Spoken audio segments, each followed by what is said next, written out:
Hello friend, আজ father's day স্পেশালের জন্য বাজার থেকে নিয়ে এসেছি মাটন 1 কেজি। মাটনটাকে ভালো করে ধুয়ে নিয়ে হলুদ গুঁড়ো, লবণ, সরিষার তেল, জিরে গুঁড়ো, ধনে গুঁড়ো দিয়েছি, গরম মশলার গুঁড়ো আর দিয়েছি বেটে রাখা মশলা, গোটা রসুন, টক দই দিয়ে ভালো করে ম্যারিনেট করে 1 ঘন্টার জন্য রেখে দিয়েছি।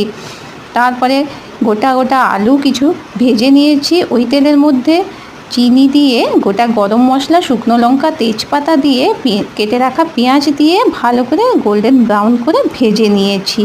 এবার মশলাটা ভালো করে কষানো হয়ে গেলে আদা রসুনের পেস্ট, টমেটো পেস্ট দিয়ে ভালো করে মশলাটা কষিয়ে নিয়ে ম্যারিনেট করে রাখা মাটনটা দিয়ে ভালো করে কষিয়ে নিচ্ছি। ঢাকা দিয়ে দিয়ে কষিয়ে নিচ্ছি। মাটনটা একেবারে ঘরোয়াভাবে বানিয়েছি, মাটন থেকে জল ছেড়ে দিয়েছে ভালো করে।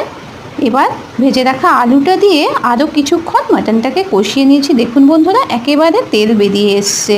তো দিয়ে প্রেশার কুকারে দিয়ে আমি 2টো সিটি মেরে নিয়েছি, তারপরে কড়াইতে ঢেলে নিয়েছি। এবার আমি থালিটা রেডি করে নিচ্ছি। এখানে ছিল গরম ভাত, শাকের ভাজা, লেবু, লঙ্কা আর মাটন। তার সাথে ম্যাঙ্গো লস্যি ছিল, 5 রকমের মিষ্টি ছিল। তো এই ছিল ফাদার্স ডে স্পেশাল মেনু। কেমন লাগলো আজকের ভিডিওটা? আমার পাঁপড় তো অবশ্যই ছিল, অবশ্যই জানাবেন।